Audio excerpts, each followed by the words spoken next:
오늘 역대 최저 그 출석 인원으로. 아, 왜 들어갈 수가 없죠?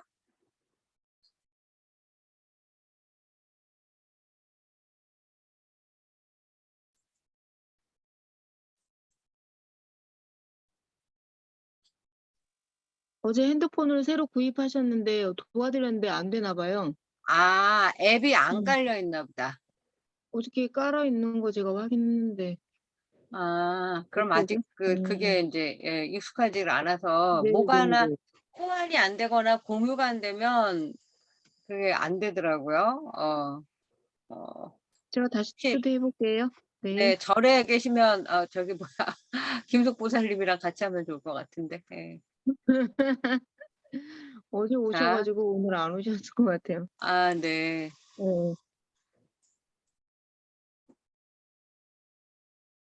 자, 오늘은 2022년 8월 13일 오후 1 시입니다. 봉선사 월인석보대학 에서 저는 그 강의를 하고 있는 터키 에르지에스 대학교 정진원입니다. 오늘은 18번째 강의로 3개의 18천이 있어요.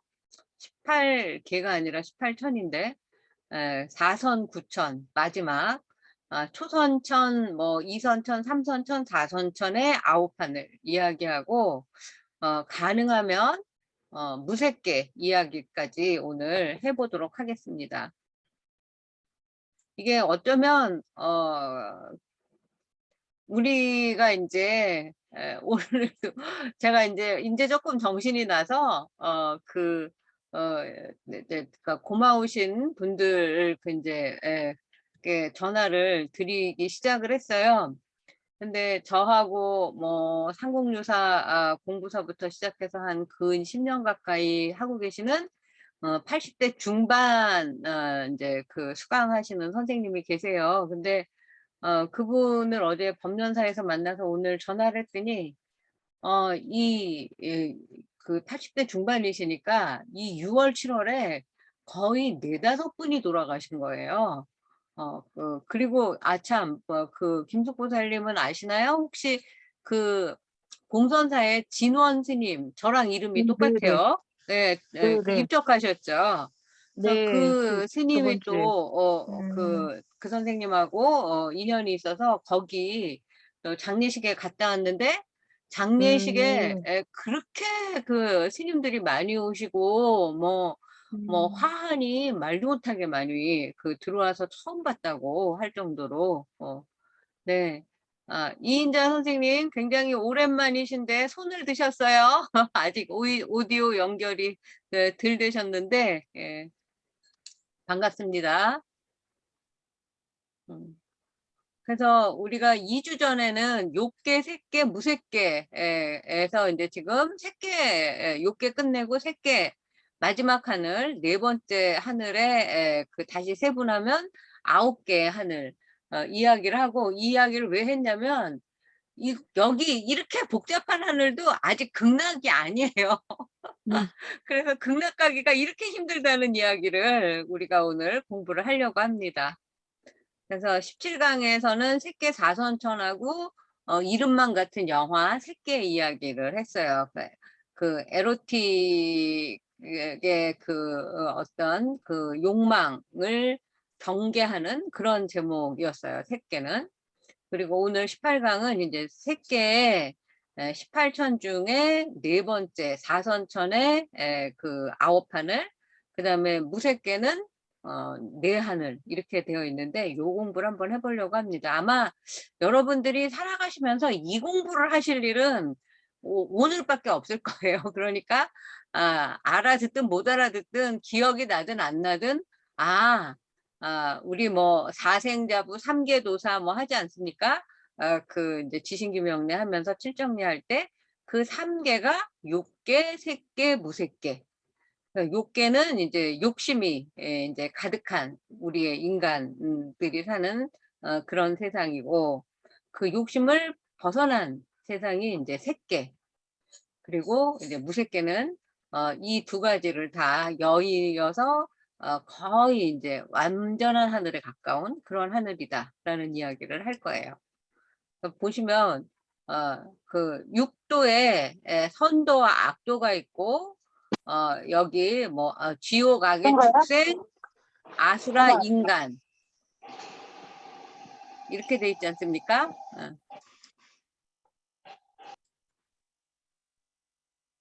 그리고 이제 그 인간 위에 욕계 6천, 그다음에 새끼 18천 중에 마지막 9판을 지난 시간까지 9판을 공부를 했어요. 그리고 이제 새끼를 벗어나면 이제 무새끼의 내하늘. 그리고 그 위에 극락정토가 있습니다. 그 위에 윤회가 없는, 예. 그러니까 육도 3개, 요께, 새께, 무새께, 그 위에 극락정토. 그래서 우리가 이렇게 어려운 하늘을 그렇게 올라가도 수행을 닦아서 올라가도 극락은 또 다른 그야말로 어나더 레벨이구나라는 걸 우리가 알고 계시면 오늘 제일 그 이제 에, 뿌리가 되는 공부는 하시는 거예요. 다 잊어버렸을 것 같아서 욕계부터 다시 한번 설명을 하겠습니다. 욕계는 이제 까마 나투, 까마는 까르마, 업 이런 뜻이에요. 행위, 액션 뭐 이런 뜻인데 불교에서 말하는 욕계, 색계, 무색계 3계 중에 제일 아래에 있는 세상이에요. 그래서 유정은 인간을 포함한 유정이라고도 하고 중생이라고도 하죠, 우리를. 유정이 사는 세계로 이제 그 욕계 맨 아래에 있으면서 또 그 밑에는 지옥악의 축생 아수라가 있다. 그리고 이 인간 세계 위에는 사천왕천과 도리천과 야마천, 도설천, 화락천, 타화자재천 등의 이제 그 유격천이 있다. 어제 무슨 우란분절 노래인가 뭐 그런 거에 그 화락천에 가게 해주십시오 뭐 이런 그 노래 가사가 나오더라고요. 이 욕계는 그 식욕, 먹는 욕구가 가장 크죠, 사실. 뭐 목구멍이 포도청이다 이런 속도함이 있지 않습니까? 뭐 금강산도 식후경이니 뭐 이런 그 뭐 민담 뭐 속담 무슨 경구 명언 이런 것들이 다 먹고 산다. 산다는 말에는 앞에 먹고가 들어가잖아요. 근데 저는 이번에 이 그 남편의 이제 죽음을 이렇게 목도하면서 결국 인간에게 어쩌면 가장 중요한 것은 먹는 것이 아니라 배설하는 것이다라는 생각을 해보게 됐어요. 그런 이야기들은 나중에 뭐 또 천천히 해보겠습니다. 그다음에 음욕도 사실은 있어야 되는 거죠. 이게 그야말로 아까 말한 색계에 나오는 에로티시즘 같은 건데 이 누군가의 에로스 그 화살을 맞고 큐피드의 화살을 맞고 결혼을 하고 사랑에 빠지고 아이를 낳고 그 아이를 위해서 또 평생을 보내고 그 인간이 결국은 누군가를 위에서 산다라는 대의 명분이 있어야 그 살아가는 의지가 생기더라고요. 그러니까 제 주변에는 지금 뭐 그 공부하다가 그 이제 그 홍기를 놓쳐서 싱글로 사는 그런 이제 남자 선생님, 여자 선생님들이 제 나이 또래가 많은데 또 여러 가지 이유가 있어서 아이를 낳지 않고 사는 제 또래 사람들도 많이 있어요. 그러면 아이가 있는 사람과 자녀가 없는 사람의 그 마음가짐은 굉장히 다르더라고요. 결국 오늘 요번에 이제 제가 자꾸 얘기를 안 하려고 해도 남편 이야기가 그 고장난 수도꼭지처럼 나올 것 같은데 우리 아이가 지금 일본에서 사회 초년생이 된 지 몇 개월 안 됐어요. 그래서 그 아빠가 이제 많이 위독해서 재택근무로 오게 그 이렇게 배려를 해줘갖고 이제 한 달 정도 있다가 이제 내일 이제 다시 일본으로 돌아가는데 남편이 한 주일을 넘기기 어렵다고 하는 그런 인제 의사의 진단을 받고도 그 고비고비를 6 번을 넘겼어요. 6주 동안 남편이 어 딸 아이하고 최대한 같이 지내고, 원래 딸이 가기로 했던 떠나는 그 예정된 날에 남편이 인제 떠나갔어요. 그래서 그런 걸 보면 죽음조차도 이 자녀에 대한 사랑 같은 게 넘어서는구나, 뭐 이런 생각을 해 보게 돼요. 그리고 인제 수면욕, 잠자는 욕구. 저도 자는 걸 어렸을 때 너무 좋아해 가지고 죽음이 자는 거의 연속이라 그러면 '죽어도 괜찮겠다.'라고 생각한 적도 있었어요. 요깨가 인제 그런 거고, 그 위에 하늘 샛개, 지금 우리가 이 샛개의 18 하늘을 공부하는 중에 9 하늘을 했고, 9 하늘 공부를 오늘 할 거예요. 샛개는 어떤 곳이냐? 음욕, 식욕 따위의 탐욕을 인제 여인, 그 욕계 위의 세상이에요. 그러나 아직 이 색은 물질이라고 하죠. 뭐 색수상 행식 반야신경에 뭐 색즉 시공할 때 그 색입니다. 그 물질을 여의지 못한 세계고, 인제 대승불교 제관의 천태사교 위에서 말하는 또 색계는 18 가지의 처소라고도 하고 18천이라고도 한다. 그리고 18생처라고도 한다. 색계 18천이라고도 한다. 그러면서 그 이 하늘의 길이 초선 3천, 범중천, 범보천, 대범천. 그래서 범천 이야기 석굴암의 그 부조를 가지고 설명했었던 거 기억나시죠? 우리 책에 그 그림이 있으니까 한번 다시 보시기 바랍니다.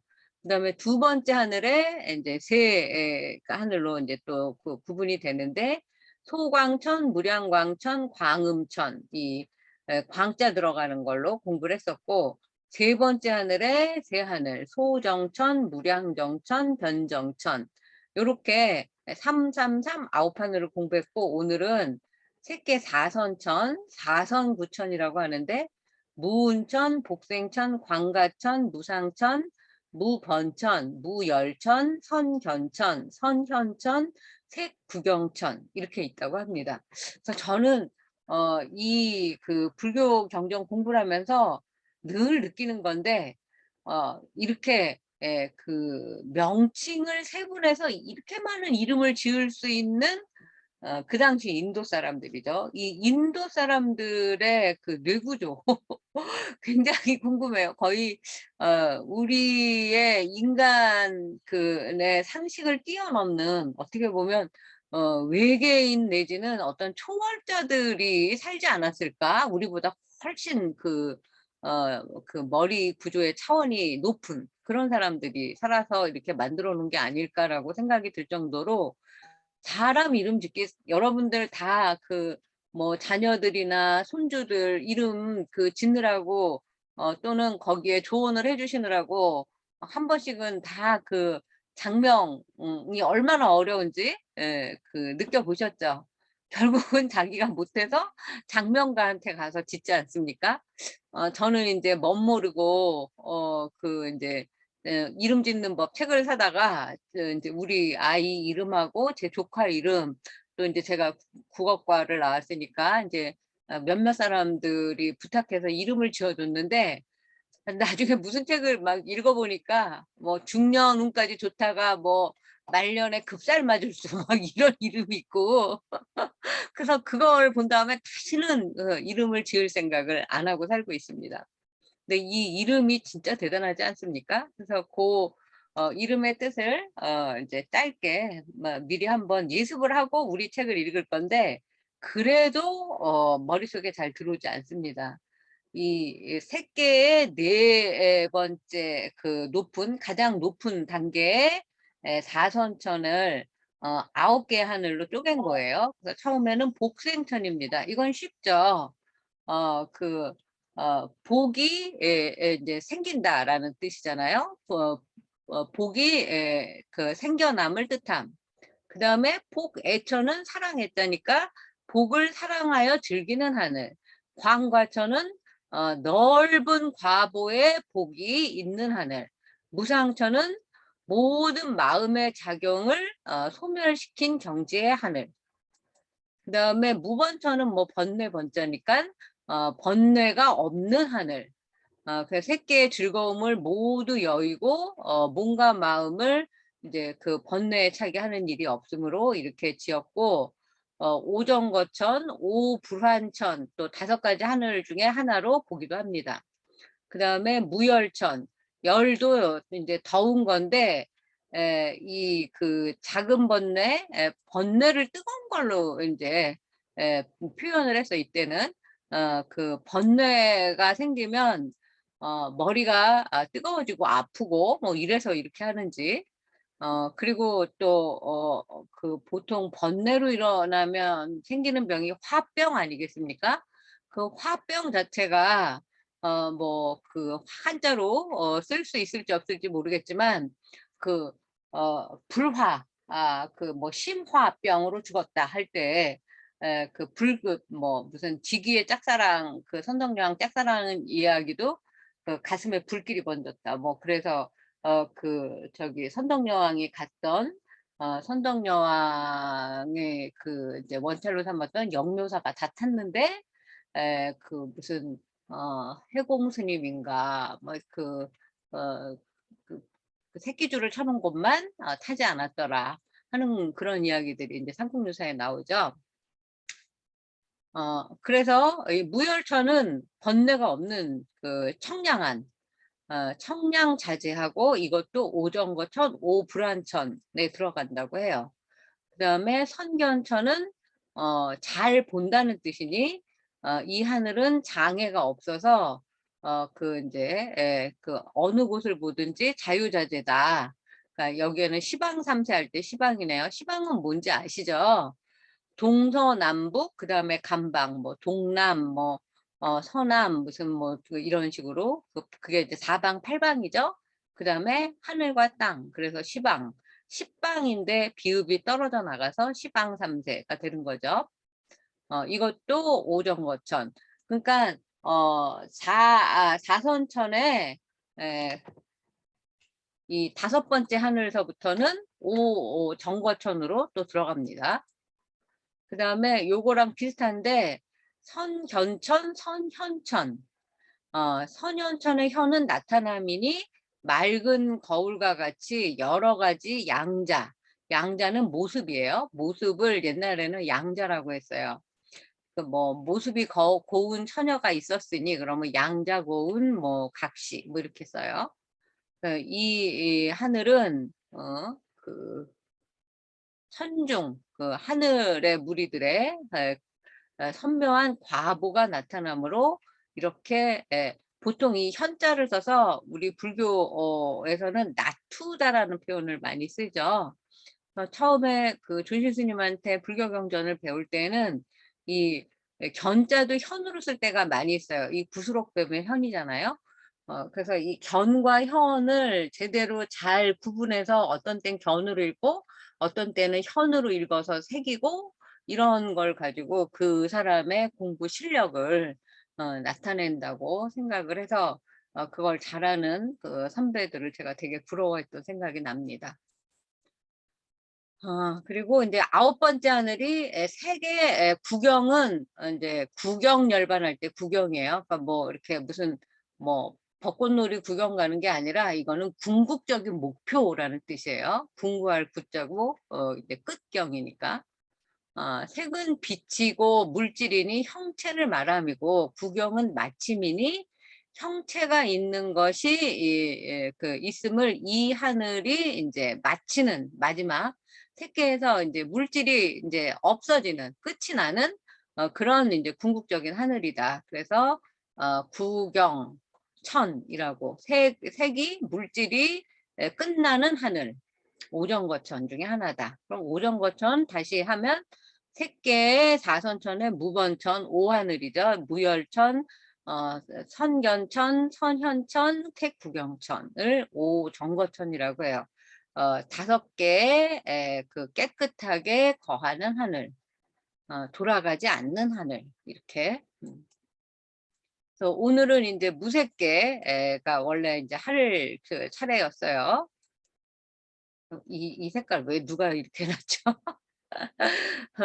무색계는 색이 없는 세상이라는 뜻이잖아요. 그래서 산스크리트로는 아루피아 다투라고 하고, 빨려도 비슷하지만 조금 달라요. 아루빠 로까.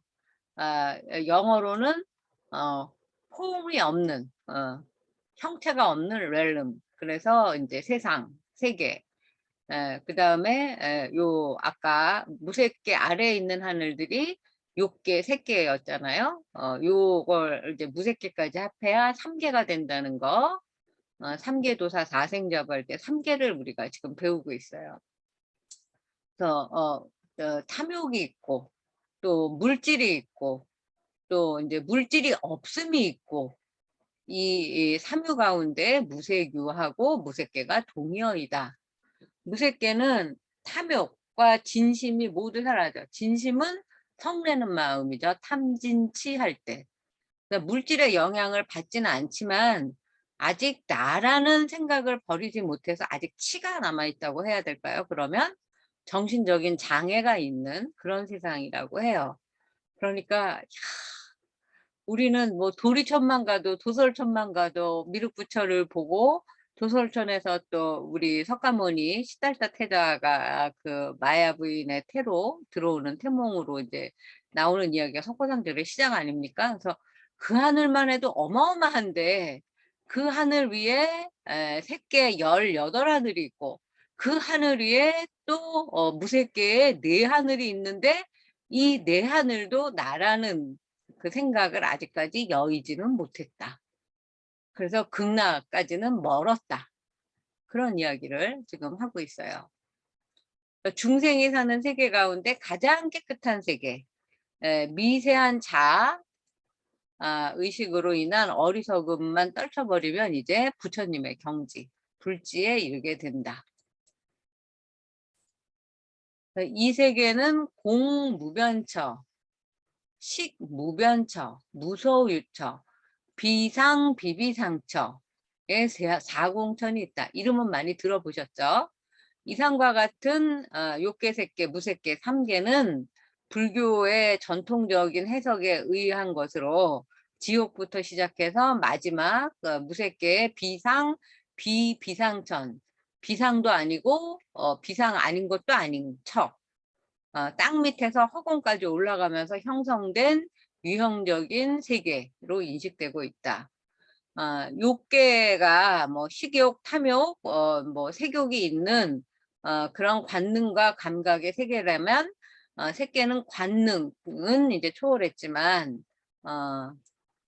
그 아직 형태에 대한 생각이, 물질에 대한 생각이 남아있는 세계고, 무색계는 모든 그 물질과 형태를 초월한 순수 이념의 세계인데 아직도 나라는 집착이 남아있는 세계. 그래서 원효 스님이 이제 대단하신 게 우리한테 부처라는 단어를 알려주고 나무아미탑을 연부를 알려주시고, 그걸 노래로 무예가로 무예무로 춤과 그 음악으로 알려주신 그런 그 이제 소송거사로 또 그 요석공주하고 설총을 낳으면서 중생의 삶과 똑같은 삶을 실현한 그런 이제 그 불교의 어떤 지도자로도 유명하지만, 또 한편으로는 이 학승으로서 대승기실론소라든지 그 아주 수많은 그 주옥 같은 책들을 써서 이미 그 당시에 중국이 다인 그 7세기에 중국을 넘어서는 뭐 투르판이라든지 뭐 지금의 중앙아시아 실크로드까지 이 원효 스님의 저서들이 뭐 필사본으로 남아있을 정도로 세계적인 석학이었었는데, 그 석학이 쓴 대승기실론서라는 아주 명저가 있죠. 거기에는 3계가 오직 일심, 한 마음에서 이제 비롯되는 것이다. 그리고 이 일심이 미혹되면 지옥, 악의 축생 등의 좋지 않은 세계에 이제 윤회하게 되는 거. 그래서 삼계는 오직 일심만이 있고, 그래서 일체 유심조라는 말을 하나의 맥락으로 연결시켰다는 거예요. 그래서 이 수많은 하늘, 욕계 6천, 몇 하늘이죠? 그 다음에 색계 18천, 그러면 18 더하기 6 하면 24, 28천인 거죠. 그 무색계 내하늘까지. 그렇게 28종류의 하늘 공부를 다 해도 이 3계의 오직 일심이라는 거, 모든 것이 마음에서 생겨난다는 거. 원효의 대승기실론 소에 나오는 이 글귀 하나로 그 모든 것이 다 그 한 별이로 꿰뚫을 수가 있다라는 이야기를 해드리고 싶어요. 이제 불교의 우주관, 이거 우리 교재에 나오는 건데, 지금 이제 거꾸로 하면 지금 무색계 4천에 맨 위에는 비상 비비상천, 무소유천, 생무변천, 공무변천 이렇게 되어 있고, 색계 18천에는 지금 사선천, 색궁연천, 구경천, 선견천, 선연천, 무열천, 무번천, 무상천, 광가천, 복생천, 무운천. 우리 쪽에는 복애천이라고 나오는데, 그죠? 그 다음에 삼선천에는 변정천, 무량정천, 소정천, 네, 이선천에는 광음천, 무량광천, 소광천, 초선천에는 대범천, 범보천, 범중천. 기억나시나요? 이 기억 안 나셔도 우리 책을 보시면 되니까 괜찮습니다. 그리고 6개 6천, 그게 이제 맨 위에가 타화자재천, 화락천, 도솔천, 야마천, 도리천, 사왕천. 그래서 경주의 사천왕사라든지 선덕여왕묘가 도리천에 해당된다든지 하는 이야기들을 또 그 상공유사와 연결해서 해드렸었어요. 그리고 이 수미산 이제 아래 남쪽에 우리 인간 세상이 사는 인간이 사는 인간 세상 남선부주가 있고, 그 땅 밑에는 금륜, 수륜, 풍륜으로 이루어져 있다라는, 어떻게 보면 불교의 우주관을 이제 우리가 지금 공부를 하고 있습니다. 그래서 무색계의 4가지 경지가 네, 조금 더 구체적으로 설명하면, 공이 무변하다. 그러니까 가 없다. 뭐 부모님의 은혜는 가히 없어라 할 때 가히 없어라가 무변이에요. 그러니까 어떤 가장자리가 없다. 공은 가장자리가 없다. 무한하다. 라고 체득하는 것이 이제 무색계의 첫 번째 하늘. 그 다음에 식이 가장자리가 없다. 마음의 작용이 무한하다. 식은 마음의 작용이에요. 무소유천은 존재하는 것이 없다고 체득하는 제3천. 그 다음에 비상 비비상천은 비상, 생각이 없다는 거죠. 그 다음에 생각이 없는 것도 아닌 것은 비비상인 거죠. 그래서 생각이 있는 것도 아니고 생각이 없는 것도 아닌 하늘, 그거를 4번째 하늘. 그래서 저는 처음에 이 불교 경전 공부 처음 할 때 너무나 그 레토릭, 그 수사학적인 그 언어 구사가 많고, 어떻게 보면 언어 유희를 즐기는 사람들의 말장난 같다라고 생각이 들었어요. 그래서 이 깨달음을 그 이제 참선으로 참고하는 그 이제 선종이 발달하고, 또 이렇게 아주 뭐 단계별로 뭐 유가사지는 158지위인가 뭐 이렇게 돼 있죠. 화엄경의 53 선지식도 마찬가지고, 그렇게 세분화되고 이렇게 세밀화되고 구체화되는 이 그 이제 구분법, 이런 것들도 동시에 이렇게 발달이 돼서 선교 양종이라고 하지 않습니까? 이 2가지가 그래서 동시에 발달될 수밖에 없었겠구나라는 생각이 드는 거예요. 그래서 이렇게 복잡 다단해지고, 또 여기 이 경에 또 이제 뭐 그 아까 대승기실론, 그 다음에 대승기실론 소, 뭐 이런 식으로 해서 경률론 이렇게 자꾸 나가고, 거기에 대한 해석서인 뭐 소라든지 기라든지까지 나가면 하나의 그 교설에 따른 그 인제 이론이 너무 일파만파 퍼져 갖고 사람들이 다 인제 학을 띄고 그 공부하는 것을 포기하게 되고 뭐 이렇게 돼서 또 인제 "다 필요 없다." 무슨 뭐 직지인심 무슨 뭐 언어도단 무슨 뭐 뭐 그런 식으로 해 갖고 뭐 육조해능이 인제 나와서 그 이제 조계산의 선종을 인제 또 개창을 하지 않습니까? '그렇게 갈 수밖에 없었겠구나.'라는 생각이 드는 이 욕계색계, 무색계의 인제 구분하는 하늘 경지를 우리가 지금 공부해 봤어요. 욕계색계의 거친 생각은 없지만 미세한 생각이 아직 남아 있는 무색계에 대해 하늘. 그리고 인제 우리가 또 공부해야 할 불교 용어 중에 이제 머릿속보에서 성문이 나오는데 성문은 산스크리트로는 슈라바카, 빨려는 사바카. 그래서 성문, 영각, 보살 이 셋을 합해서 또 삼승이라고 불러요. 원래 의미는 석가모니의 제자들을 성문이라고 불렀어요. 그러다가 이제 대승불교가 생기고 중생의 제도를 근본으로 인제 삼아서 보살이라는 이상적인 인간성이 인간상이 인제 부각이 되잖아요. 그래서 성문은 이제 소승불교에 속하게 되는 요새는 소승불교라고 하지 않고 뭐 부파불교, 초기불교라고 이야기를 바꾸죠. 소승은 대승을 그 인제 비교해서 뭐 작은 수레라는 뜻이라서 약간 폄하의 의미가 있다. 대승은 마하야나라고 해서 큰 수레라는 뜻이지 않습니까? 이 성문은 사제, 고진멸도의 그 진리를 깨닫고 몸과 마음이 인제 멸진 모두 사라지는 그 무여 열반에 들어가는 거, 남김이 없는 열반에 들어가는 것을 목표로 삼고 있는 수행자를 성문이라고 해요.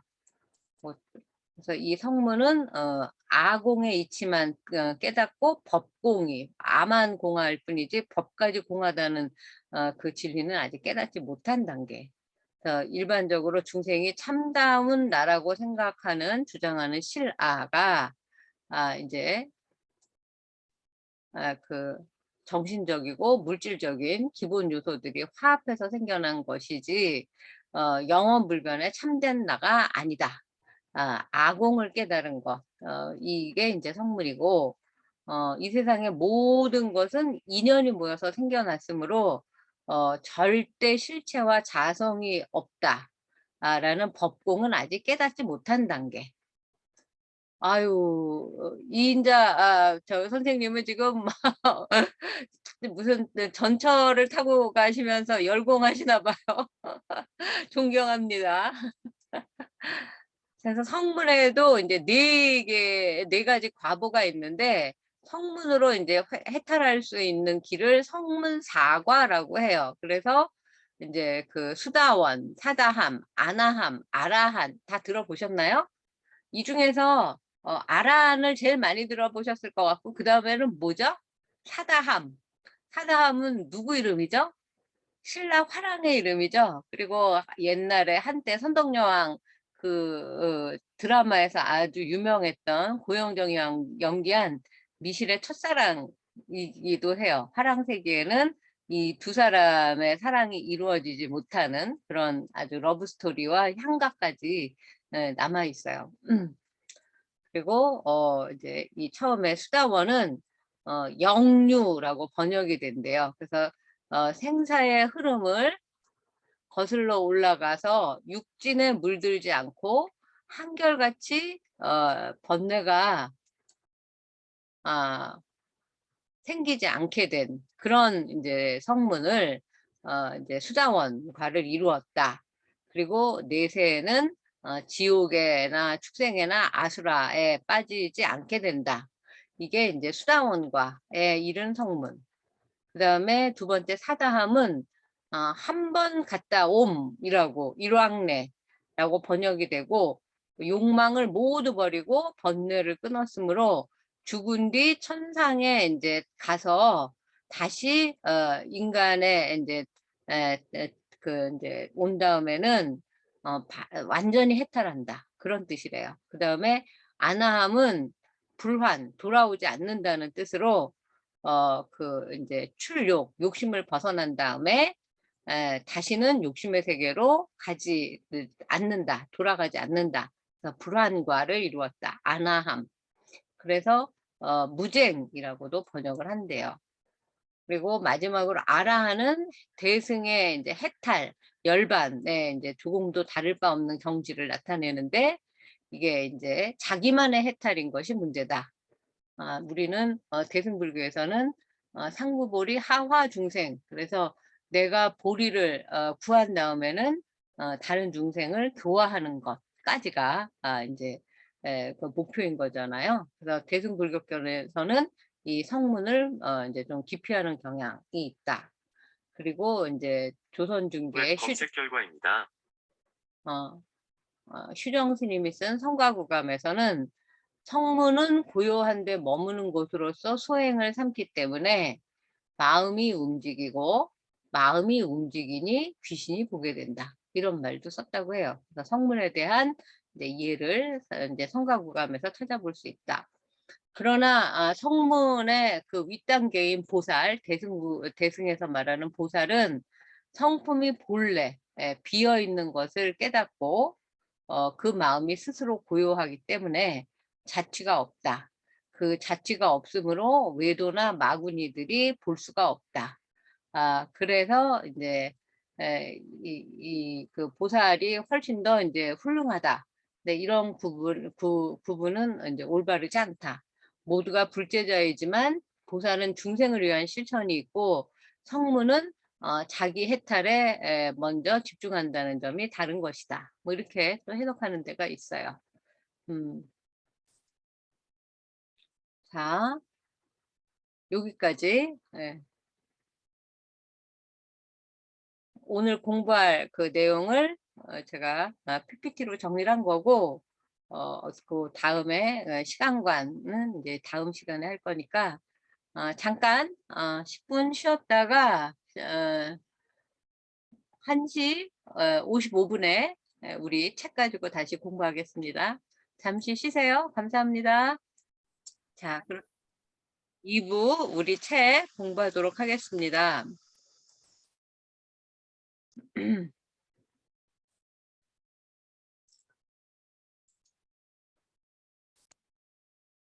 네, 오늘 17번째 이야기, 9판을로 이루어진 색계 18천 중에 색계는 4선천, 그러니까 초선천, 2선천, 3선천까지 지지난주에 공부했고, 오늘은 4선천의 9판을 공부할 차례입니다. 월인석보는 욕계와 색계를 조선시대 당대에 생각하고 가다듬은 방식으로 이제 쓰고 있어요. 그래서 훈민정음으로 썼던 그 15세기 당시에 불교의 최상의 해석이라고 보시면 돼요. 그걸 이제 제가 21세기에 우리 한글 이라는 그 이제 조금 달라진 훈민정음의 그 현대판으로 함께 읽어나가는 행운을 여러분과 누리고 있습니다. 크나큰 시절 인연이라고 믿고 여러분들이 지금 이거 저도 사실 이거 다 못 외웁니다. 할 때마다 다시 읽어보고 해요. 이름이 거의 비슷비슷하지 않습니까? 그러나 누가 이 21세기에 이 600년 전에 그 새로 생긴 문자로 쓰여진 훈민정음으로 조선시대 언어로 새끼무새끼 하늘을 공부할 수 있는가? 이 세상에 뭐 몇 억 인구예요? 거의 80억 되나요? 그 중에 우리밖에 없습니다. 정말 그 아주 선택된 그런 특별한 인연이고 기회이고 어떻게 보면 기적의 순간이라고 할 수 있습니다. 지난 이야기에서 색계 초선천부터 삼선천에 대한 이야기를 했고요. 오늘 9판으로 이루어진 4선천으로 떠나보겠습니다. 하늘 여행한다고 생각하세요? 내가 과연 이 하늘에 갈 수 있을까? 그건 차치하고 꿈에서라도 이 색계의 4선천 한번 떠나봐도 좋을 것 같습니다. 복이 생겨나는 하늘, 또 4선구천에 구는 9구자잖아요. 9이라. 복생천, 여기에 보면 뭐 소정천, 무량정천, 뭐 변정천, 또 사성구천에 지금 말하는 복생천, 복애천, 광과천, 무상 천이겠죠. 그래서 사선천에는 9개의 하늘이 있다. 첫 번째 복생천, 푸냐 프라사바라고 하는 산스크리트를 번역한 건데, 그야말로 복이 생기는 하늘이다. 이제 한자와 산스크리트의 의미가 어느 정도 익숙해졌으니까 이제 괄호 안에 넣어서 제가 여러분들이 공부하고 싶은 분들을 위해서 좀 참고로 넣어봤어요. 색계 18하늘 중에서 제 10번째 하늘이고, 그 이제 레벨 1레벨, 2레벨, 3레벨, 4레벨의 제 4레벨, 첫 번째 하늘이다. 이 하늘은 괴롭고 즐거운 두 마음을 한꺼번에 버려서 깨끗한 그러니까 즐겁거나 괴롭다는 거를 버리고 나면 복이 생긴대요. 그래서 깨끗한 복의 성품으로 태어난대요. 사실 살면서 어 그때는 너무 괴롭다고 생각한 것도 지나고 나면 '내가 뭐 때문에 그렇게 괴로워했었지?' 라고 생각 들 때가 있죠. 엄청 즐거웠었는데 그것도 순간이고 찰나였지 그 즐거움이 뭐 오래오래 지속되지 않잖아요. 옛날 이야기나 뭐 왕자와 공주가 만나서 뭐 행복하게 오래 영원히 잘 살았습니다지, 사실 어렵게 뭐 그 사랑을 얻고 결혼을 하게 되더라도 그 결혼 후의 삶을 우리 대부분이 지금 살아보고 있지 않습니까? 그렇게 오래오래 영원토록 행복하기만 합니까? 그렇지 않죠. 두 번째는 이제 복애천인데 이 말도 한번 발음해 보고 싶지 않습니까? 복알 사랑하야 즐길시라. 복애천은 복을 사랑해서 즐기는 하늘이래요. 복이 생기는 하늘, 다음에는 복을 사랑해서 즐기는 하늘로 올라갑니다. 이게 사선천의 두 번째 하늘인데, 이 하늘은 깨끗하고 한정없는 복의 오묘함의 수순함으로 그 잘 순순히 따름으로써 이제 생기는 거래요. 그래서 수능엄경, 뭐 아비달마론 이런 데 보면 이제 조금 다른 이름으로 무운천을 제1천, 복생천을 2천이라고 보기도 해요. 아까 우리 그림에서는 무운천이 나왔었죠. 구름이 없는 하늘, 그리고 복이 생기는 하늘. 네 번째는 광과천은 넓은 복의 과보이라. 넓은 복의 과보라 일컫는 광과천, 브루핫 파할라. 사선천의 세 번째 하늘인데, 이 광과천은 깨끗한 빛이 아주 널리 한량없이 비추고 복과 덕이 뚜렷하게 밝아서 광과천이라고 하는 거예요. 그래서 여기에서 이제 복덕방이 생긴 거죠. 지금은 부동산 뭐 중개사무소인가로 바뀌었지만 복과 덕이 있는 곳이 복덕방이고, 그것이 우리의 주거지를 연결해 주는 그런 이제 그 장소였잖아요. 그래서 이름이 어 어떻게 보면 되게 뭐 복덕방 그러면 할아버지들이 옛날에 어렸을 때 기억하기로는 맨날 장기만 두고 있고 뭐 돋보기 쓰고 무슨 그 이제 신문이나 읽고 있고 뭐 이런 한가롭고 그러다가 누가 인제 집을 뭐 보고 싶습니다 그러면 뭐 지팡이 짚고 가서 이렇게 보여주고 뭐 이랬던 아주 낭만적이면서도 그 옛날 옛적 같은 이야기인데, 지금은 이 광과천의 이야기를 듣고 깨끗한 빛이 한량없고 복과 덕이 뚜렷하게 밝은 하늘, 거기에 태어나는 것이다. 이렇게 얘기하니까 이 복덕이라는 말의 의미가 다시 새로워집니다. 그다음에 네 번째 무상천인데, 상이 뭐냐? 마음에 여긴다. 그러면 무상은 뭐냐? 마음에 먹는 일이 없는 것이다. 마음 먹기 달렸다. 일체유심조 아닙니까? 마음에 먹는 일이 없는 것은 무상이에요.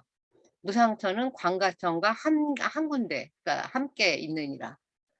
무상천의 상은 마음에 여긴다는 뜻이니 무상은 마음으로 먹는 일이 없다는 것이다. 여기서 여기다라는 말을 이제 요새는 우리는 잘 안 쓰는데 생각하다라는 뜻으로 보시면 돼요. 뭐 그렇게 여겨주시면 좋겠습니다라든지 업신여기다 이럴 때 업신여기다는 그 없이 여기다, 뭐 가볍게 여기다, 경멸하다 이런 뜻이 들어있죠. 우리는 이제 요즘에 자주 사용하지 않지만 이런 여기다라는 표현 잘 쓰면 좋겠고, 마음 먹다라는 말도 모든 일은 마음 먹기 달렸다. 우리 엄마가 자주 쓰시던 속담인데, 이렇게 자연스러운 우리말 표현이지만 15세기에는 마음에 먹다라는 표현으로 관용적으로 쓰였다. 이렇게 차츰 사라지고 있는 우리말 표현을 만나면 엄마나 할머니가 살아계실 때 쓰던 말로 기억이 되면서 뭐 제가 이제 마치 다시 어린 시절로 순간 이동하는 기분이 들 때가 많이 있습니다. 내가 어릴 때 듣던 낱말들이 버튼이 되어서 그 활기차고 젊은 시절의 엄마와 할머니를 회상하게 되는 그런 추억 소환의 그 이제 단어이기도 해요. 머린속보를 공부하면서 얻는 가외의 수학입니다. 무상천은 세 번째 하늘인 광가천에 함께 있는 네 번째 하늘. 그래서 이 하늘, 무상천에 태어나면 모든 생각이 없어짐으로 이러한 이름이 붙었대요. 그러니까 이 뭐 무슨 뭐 있네 없네 뭐 이런 그 저기 번뇌의 생각을 말하겠죠. 그다음에 이제 이어서 무번천, 번뇌가 없는 하늘. 어 아브라, 번뇌가 없다는 뜻의 다섯 번째 하늘. 셋개의 18번째 중에 사선천의 다섯 번째 하늘이에요. 6개의 괴로움과 3개의 즐거움을 모두 끊고 몸과 마음을 번거롭게 하는 일이 없다. 번거로울 번, 번뇌의 번. 그다음에 무열천은 열은 더울시니 작은 번뇌가 열이다. 작은 번뇌가 열이군요. 우리 지금도 뭐 열이 난다, 열 받는다, 뭐 이런 표현이 다 어떤 번뇌를 말할 때 쓰는 거죠. 무열천, 아는 없다는 뜻이에요. 타파, 열은 더운 것이니 작은 번뇌를 열이라고 했다. 세계 18천 중에서는 15번째 하늘이고 사선천 중에는 6번째 하늘인데, 이 하늘은 이 뜨거운 게 없으니까 청량, 시원하고 자유자재하고 열로 인한 번뇌가 없는 하늘이다. 여러분들은 이 하늘 중에서 어느 하늘이 가장 마음에 드시는지 한번 골라보세요. 그다음에 7번째는 선견천. 천은 잘한다는 뜻이니 선견은 잘 본다는 것이다. 선견천은 수드르사라고 하는데 선이 잘한다는 뜻, 선견은 잘 본다는 뜻.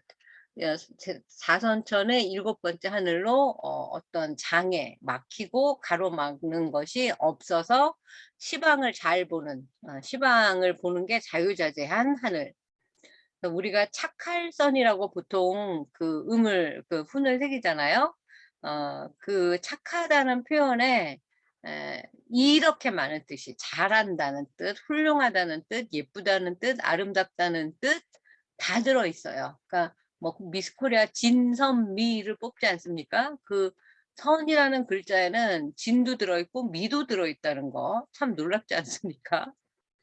훌륭하다, 좋다, 아름답다, 최선, 최고, 최상 등등의 뜻을 모두 함축하고 있는 단어가 선이다. 그래서 부처의 법문에는 좋은 질문을 하거나 대답했을 때 선제선제라 뭐 이렇게 칭찬을 하는 부분이 나오죠. 제가 이제 딸을 낳았을 때 들었던 느낌도 그 정말 어 좋더라. 그런 뜻이 그런 그 인제 우리 성경의 그 구약 성경인가 뭐 창세기에 보면 일주일 동안 뭐 세상에 있는 모든 만물을 창조하고 뭐 보시기에 참 좋았더라. 뭐 이런 표현 있지 않습니까? 진짜 제가 딸을 낳고 나서 딱 그 문장이 떠올랐어요. '보기에 참 좋구나.' 이런. 어 사람이 사람을 낳는다는 거 이거 정말 대단한 일 아닙니까? 그리고 무사히 세상에 자식이 태어나서 나하고 마주한다는 1대4 인연. 그 순간만큼 인생의 대단한 순간은 없는 것 같아요. 그래서 지금도 아기가 태어날 때 인제 그 부모가 된 그 인제 사람들이 아기를 보고 이렇게 기쁨의 눈물 뭐 여러 가지 의미를 담은 눈물을 흘리는 게 '이런 것이 아닐까.'라고 생각이 듭니다. 그렇게 인제 딸의 이름이 인제 되기도 한 저도 선을 썼는데 그리고 감탄의 뜻 재. 이 선재라는 이름을 불러주면 우리말로는 그때그때 적재적소에 잘했구나, 좋구나, 예쁘구나, 훌륭하구나, 뭐 또는 이제 감탄사니까 그렇게 되려무나. 그래서 좋은 말을 자꾸자꾸 해주고 기원을 해주면 정말 그 사람이 그렇게 된다고 하지 않습니까? 이름대로 가고 뭐 가수는 가수 노래 가사대로 이제 운명이 결정된다고 하는 것처럼 이름 자기 이름에 그 어 만족하고 사는 사람은 별로 없는 것 같아요. 자기 이름을 자기가 짓지 않았으니까. 그래서 요새 개명도 많이 하는데 제가 늘 얘기하지만 개명하고 나면 그 복잡다단한 그 수순들이 어마어마하게 많은 걸 제가 들었어요. 그래서 자기의 자기의 별명, 닉네임을 이렇게 남들이 불러주면 그 어떻게 덕담도 되고 '이런 이름으로 불러주면 어떤가.'라는 걸 제안을 해 봅니다. 그리고 여덟 번째가 선현천, 나톨신이 나투다. 부처님께서 나투셨다, 뭐 관세음 보살 뭐 화현하셨다 할 때도 나투다라는 표현 쓰죠. 이 현자가 나툴 현자입니다. 맑은 거울 같아서 여러 가지 모습을 잘 나투는 것이다. 그러니까 선현천은 수다르사나 나투다라는 뜻. 지금은 나타난다, 뭐 나타내다, 뭐 요런 정도로만 이 현자가 쓰이는데 다시 되살려 쓰고 싶은 아주 인제 어감이 좋은 그런 표현이에요. 부처께서 놔두시다와 같은 용례로 사용한다. 맑은 거울 같아서 여러 가지 모습을 잘 나타내는 이 하늘은 사선천의 여덟 번째 하늘이다. 천중에 선묘한 과보가 나툼으로 그렇게 이름한다. 나투다는 나타나다나 나타내다로 하면 그 말맛이 떨어져요. 그리고 마지막이 인제 그 쪼끔 늦게 들어오신 분도 있으니까 색구경천, 제가 PPT에서 설명했었죠. 색구경천은 색은 물질이고 구경은 궁극이라는 그 목표, 목적, 뭐 끝 이런 뜻이에요. 그 인제 어떤 그 물질 세계의 끝 신하늘. 어 아카니슈타. 맨 위 18천의 하늘이고 사선천의 아홉 번째 하늘. 마지막 하늘. 셋 개의 마지막 하늘. 색은 빛, 형체, 물질, 모습 여러 가지로 번역을 하죠. 어 형체는 얼굴 이라는 뜻으로 거기 그 15세기 국어에 쓰이는데 음 여기 보시면 구경은 마찰신이 얼굴 이쇼말 이 하나리 마찰세 색구경이라 하나니라 이렇게 돼 있잖아요. 현대에서는 그냥 안면 페이스라고 이목구비만 말하지만 예전에는 얼과 골, 그 얼은 정신이고 골격의 골, 뼈를 이제 신체인 거죠. 그래서 몸과 마음 전체를 다 가르치는 것이 얼굴이었다. 구경은 마친다. 구경열반. 궁극적인 목표에 다다라서 해탈하는 것이 구경열반이죠. 형체가 있는 것을 이 셋개 인제 아홉 번째 하늘, 사선천의 아홉 번째 하늘에서 끝을 낸다. 그래서 물질 세계의 끝 하늘, 색구경천이라고 하였다. 그리고 사선천의 다섯 번째 무번천부터 아홉 번째 색구경천까지를 돌아가지 않는 하늘, 불환천이라고도 부르는데 다시 욕계에 태어나지 않는다라는 뜻이고 또 깨끗하게 머문다, 그 거한다라는 뜻도 되니까 깨끗한 몸이 사는 곳이라는 뜻이다. 이렇게 차례대로 이 세 개의 하늘들이 그 하나하나 위로 올라가고 있으니까 초선, 삼선은 사천하를 덮고 있고, 이선, 삼천은 소천 세계를 덮고 있고, 삼선, 삼천은 중천 세계, 사선, 구천은 대천 세계, 우리 삼천 대천 세계라고 하지 않습니까?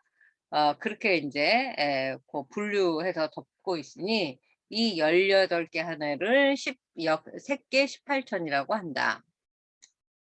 이 18 하늘의 욕심이 그 인제 더러움을 여의었기 때문에, 인제 더 이상 없기 때문에, 그 욕심의 번뇌 같은 게 없어진 하늘이기 때문에 모두 범세, 범은 브라흐마라는 뜻이죠.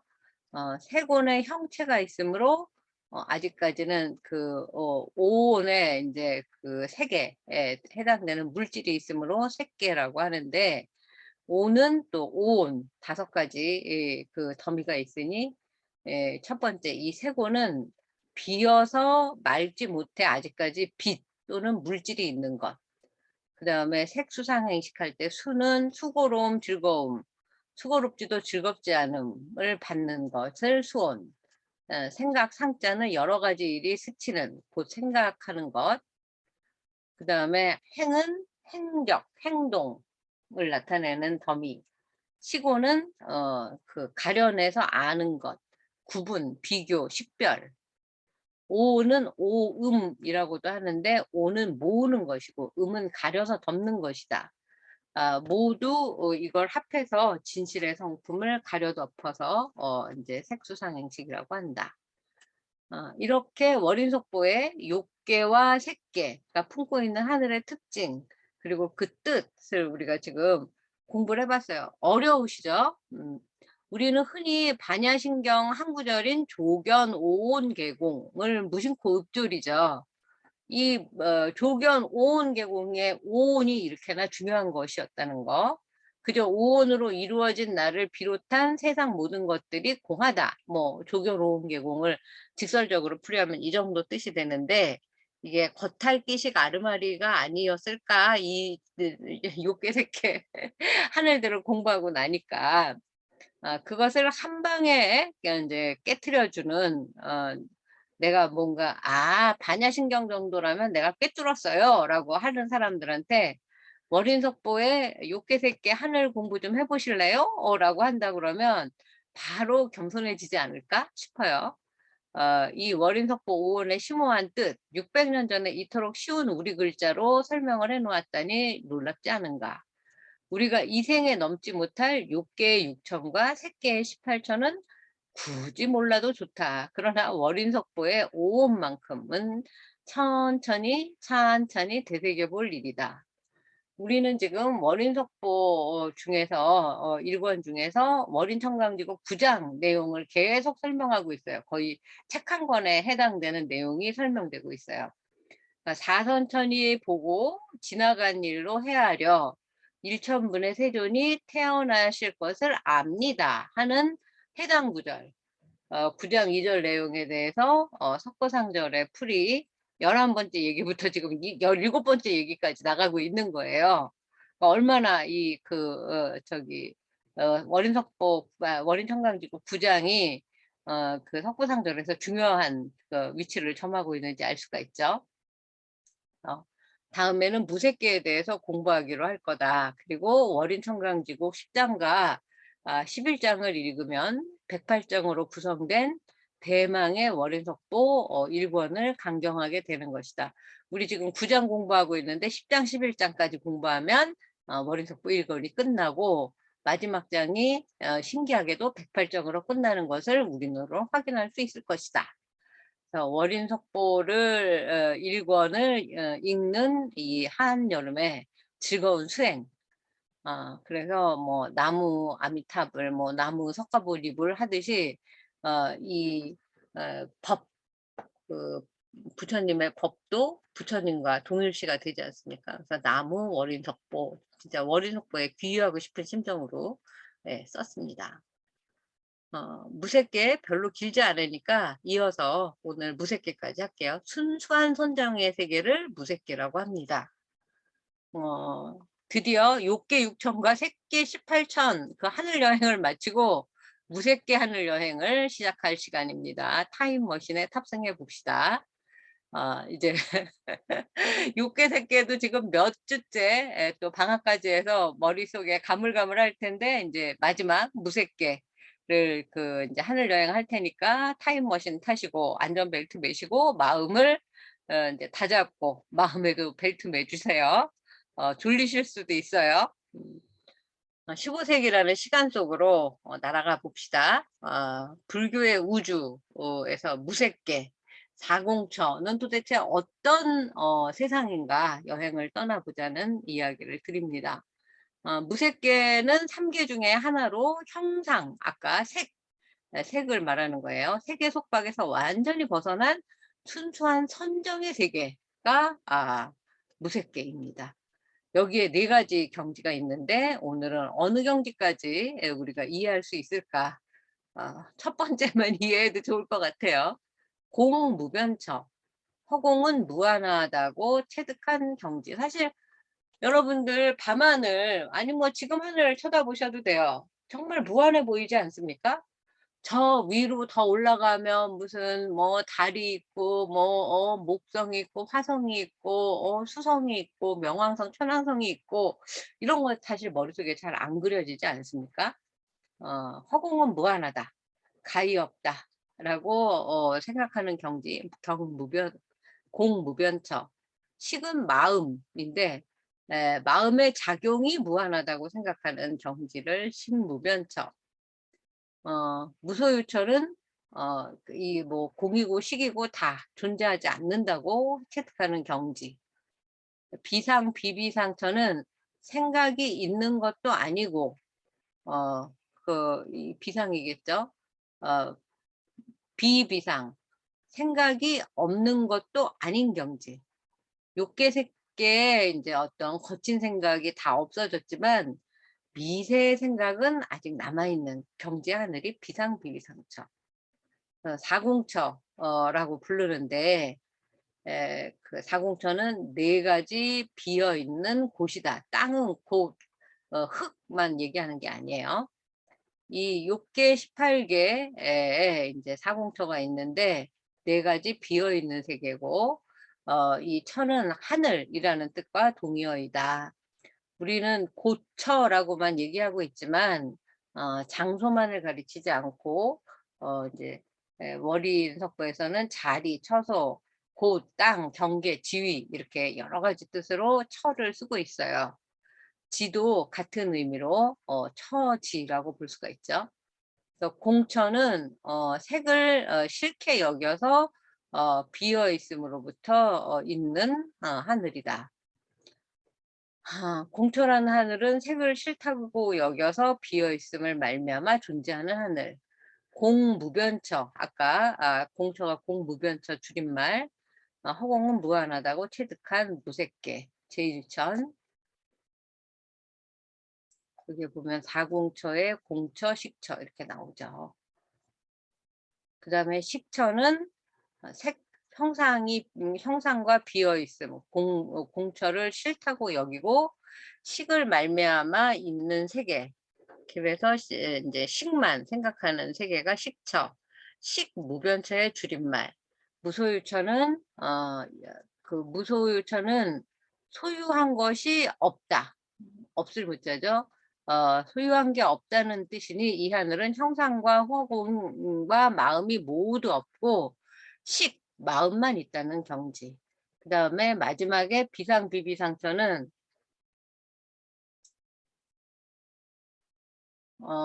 그 유상이라고 하는 식처에서도 움직이지 않고 무상이라는 무소유처에서도 이제 더 이상 아무것도 없는 그런 경지예요. 그래서 생각을 의지해서 없게 함으로 끝내 참 없음이 아니다.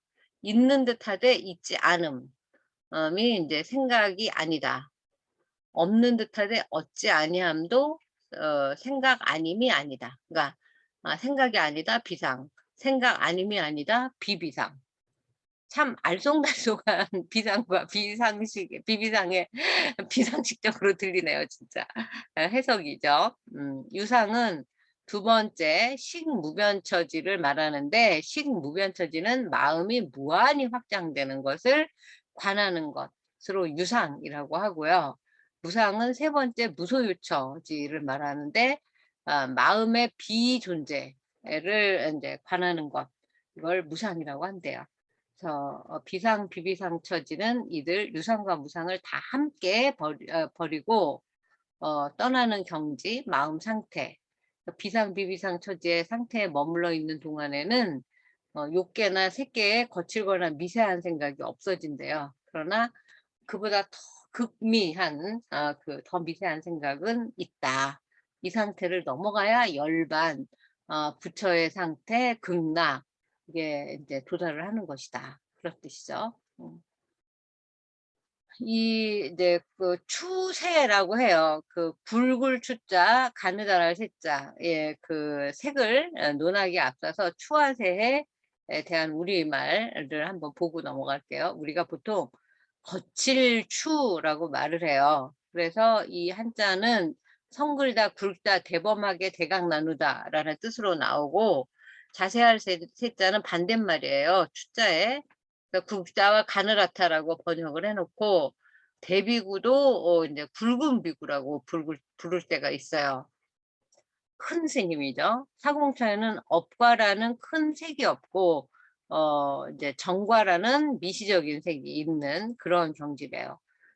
요렇게 그 이해를 해 주시면 될 것 같고, 또 정과색은 인제 선정의 결과로 나타내는 형상을 인제 그 여기에서 정과색이라고 했어요.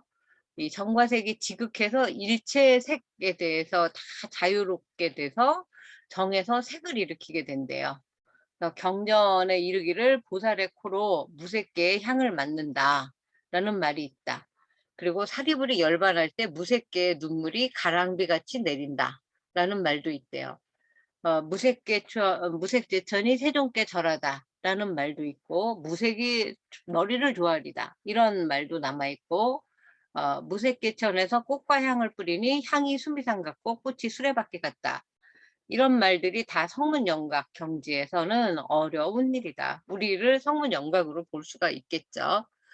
무색의 설명이 어려운지 열거법을 사용하면서 깜냥껏 이해하도록 이 책은 또 인제 그 시도를 하고 있어요. 그래서 성인 경제일은 성문과 영각도 이해 못하는 경지라고 하면서 "우리가 모르는 건 너무나 당연해." 이렇게 인제 위로를 또 하고 있습니다. 성문 아까 공부했었어요. 성문은 스스로 그 인제 반야신경의 공을 얻어서 지극한 곳은 모두 색이 없다고 하는 거예요. 그러나 인제 대승세계에서는 바깥에도 오히려 법성, 색이 다 존재하고 이 내 하늘이 단지 다 비어 있을까? 그러므로 성문과 영각은 모르는 그런 경지다. 어 인제 요런 설명을 쪼끔 더 나중에 하도록 하고, 이처럼 머린석보는 꽤 깊숙하게 불교 사상을 천착하고 있어서 직역하기도 의역하기도 여간 어렵지 않습니다. 이 15 세기 직역을 현대 불교 그 사전에 따르면 사공처가 생각이 있는 것도 아니고 생각이 없는 것도 아닌 경지. 또 욕계색깔의 거친 생각은 없지만 미세한 생각이 없지 않은 세계. 이런 식으로 나온다니까요. 그래서 인제 이렇게 욕계색계 그리고 무색계 여행까지 오늘 마쳤습니다. 나 또한 이러한 경지는 뭐 다음 생에도 저는 근처조차 못 갈 걸 잘 알고 있어요. 솔직히 별로 경험하고 싶지도 않아요. 그럼에도 이 정교한 묘사와 천착은 마치 하늘에 닿겠다고 바벨탑을 쌓았다는 어떤 전설의 실체를 보는 것 같습니다. 사유와 철학의 바벨탑이라고 할 수 있을까요? 바벨탑을 쌓은 벌로 언어만 다종다양해진 것이 아니라 이처럼 하늘들까지 섭렵한 선조의 철학과 사고의 탑까지 무너뜨려서 인간의 망각은 지금 이런 걸 전혀 기억을 못하니까 벌을 받은 게 아닐까. 그래서 아무리 자세히 설명해도 처음 보는 듯 까막눈 같은 그런 소리만 계속하고 있는 것은 아닐까. 삼계는커녕 그저 그냥 사바세계, 그 악의 축생 아수라 인간 있는 이 세계에서 온갖 잡사에 한 번은 기뻐하고 한 번은 슬퍼하면서 부처의 세계로 상상의 나라를 펴는 일만이라도 이건 정말로 큰 복이라고 생각이 들죠. 그러니까 우리는 어떻게 해야 되겠어요? 하루하루, 오늘 하루, 오늘 하루, 내일은 아직 오지 않았어요. 걱정하지 않아도 돼요. 욕계 육천 아래서 남선부주 이 생에서 잘 사는 일, 오늘이 즐거울 일, 오직 그뿐이다. 이렇게 썼습니다. 그래서 지금 보시면 아까 봤듯이 새께, 무새께, 지금 사선천의 9판을 무새께의 4한을 공부를 했어요. 그리고 이게 삼산천부터는 유격천, 이거는 지난주에 공부를 했었고, 예.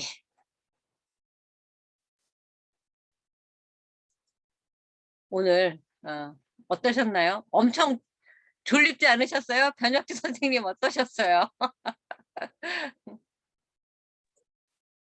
예, 교수님 잘 지냈습니까? 네네, 잘 이제 지냈습니다. 좀 안정이 됐어요. 네, 뭐 안정이라고 할 거는 없지만 좋은 소식을 하나, 좋은 소식인가 여러분들한테? 제가 터키에서 3년 더 근무하기로 지금 그렇게 이제 계약을 연장을 하기로 했습니다. 그러면 이제 제 나이로 65세예요. 그 만으로. 그러면 이제 거기서 정년을 하게 될 것 같습니다. 그래서 이것도 제가 남편의 선물이라고 생각을 하고 있습니다. 예. 그래서 오늘 여러분들이 정말 너무 너무 많이 도와주시고 기도해 주시고 그래서 진짜 한 분 한 분 다 감사의 인사를 드리고 싶었습니다. 예. 오늘 공부 잘 했고요. 네. 전 이거를 하면서 우리 어린 석고를 하면서 우리 훈민정음을 자꾸 더 떠올리게 되고 정말 깊은 공부라서 참 좋았습니다. 아이 예, 감사합니다. 사실 저도 읽으면서 약간 졸렸어요. 전혀 아닌데요. 발음도 잘 안 되고 이게 진짜 옛날 사람들 너무너무 대단하다는 생각을 하면 공부하면 할수록 하게 되지 않습니까? 어떻게 이렇게 하나의 오자도 없이 탈자도 없이 뭐 어떤 착각도 없이 오류도 없이 제가 책 한 권 쓰잖아요. 뭐 5교 거의 10교 봅니다. 국어 하기 전공이어서. 그래도 뭐 틀린 글자가 무수하게 나와요. 근데 진짜 이 월인속보는 거의 오타가 없습니다. 있으면 그걸로 그 논문 한 편 쓸 수 있을 만큼 대단한 그런 이제 발견이 되는 거예요. 그리고 임유미 잠깐 선 예, 예. 더 말씀하세요. 임유미 선생님 예. 뵙게 돼서 반갑습니다. 네, 감사합니다. 잘 견뎌내시고 네, 예, 네, 모두 걱정해 주신 덕분입니다. 감사합니다. 예. 진짜 이렇게 건강하게, 진짜 요번에 제가 남편을 통해서 느낀 건 건강을 잃으면 다 잃는 거다라는 거였어요. 그래서 6월 초까지 일을 하셨거든요. 근데 이제 지금 뭐 7월 말에 이제 세상을 떠나셨으니까 가장 당황스럽고 납득하지 못할 사람은 당사자가 아니었을까라는 생각을 하게 돼요. 그래서 그런 부분이 너무나 좀 안타깝고 조금 좀 마음이 이렇게 많이 좀 음, 그 글쎄 뭘로 표현할 수 없이 이분이 좀 더 살아서 자기의 역량을 펼칠 수 있었더라면 얼마나 좋았을까. 그리고 저조차도 30년 같이 알고 결혼을 하고 뭐 아이를 키우고 살았지만 이번 육주간을 통해서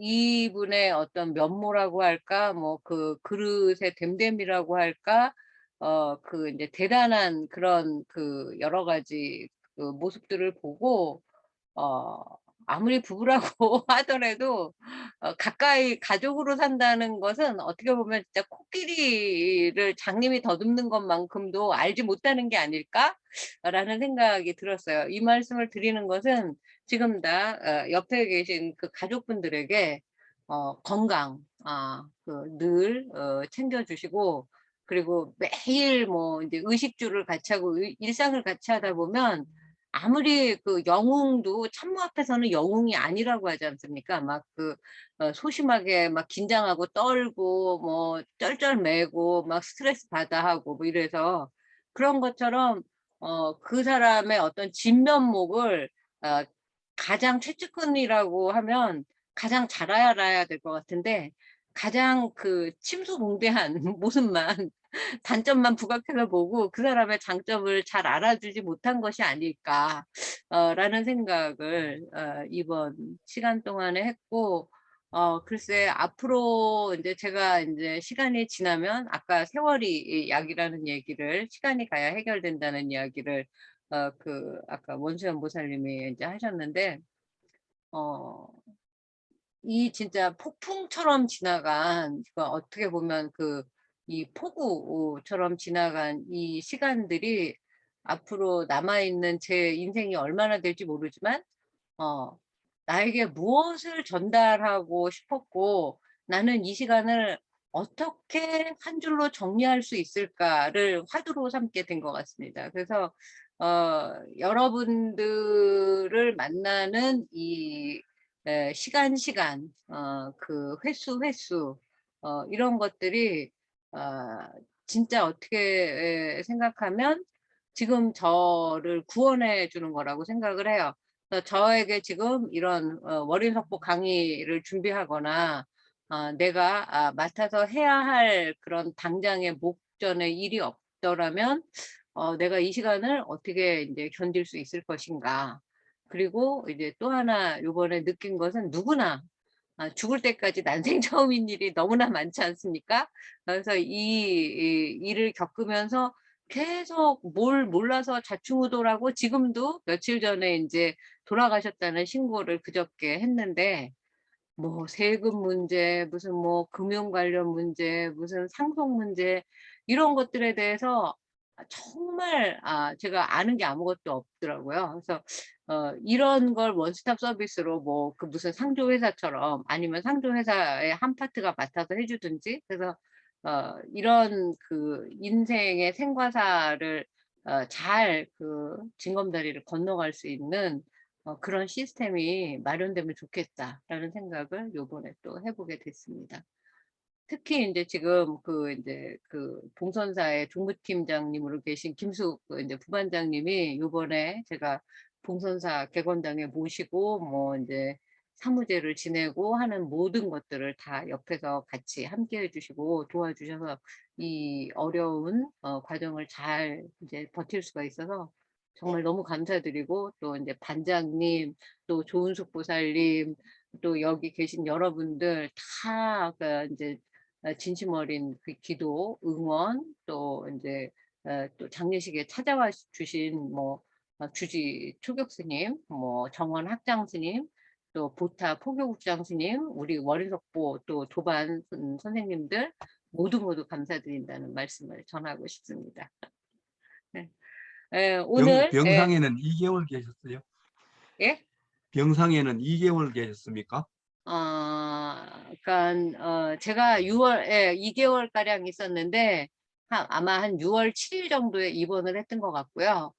제가 이제 터키에서 온 건 6월 15일이어서 저랑 이제 오롯이 제가 그 병원에 같이 있었던 거는 6주간이었어요. 그래서 그 2달 채 못 되는 그 시간 동안이 저에게는 그 한 사람을 객관적으로 볼 수 있는 굉장히 좋은 시간이었고 제 나름대로는 하여튼 그동안 서로 잘 몰랐던 거 또 오해했던 것들 이런 것들을 다 이렇게 감정의 실타래를 풀고 갈 수 있는 시간이어서 굉장히 좋았고 이제 그 남편이지만 그 분을 이제 제가 존경하게 되었다라는 것이 가장 큰 것 같습니다. 그래서 이제 변혁주 거사님도 여기 이인자 선생님도 여기 오늘 참여하신 그리고 또 앞으로 보실 우리 도반 그 선생님들 진짜 모두 건강에 힘쓰시고 건강을 잃으면 정말 모든 것을 잃는 것이다라는 걸 진짜 확실하게 깨달은 그런 2022년이 아니었는가 라고 지금은 이제 얘기를 드릴 수 있을 것 같습니다. 예, 모두 너무 감사드리고 또 제가 터키 가기 전에 한번 봉선사에서 직접 강의를 한번 할 생각이니까 그때 한번 같이 만나기로 하겠습니다. 감사합니다.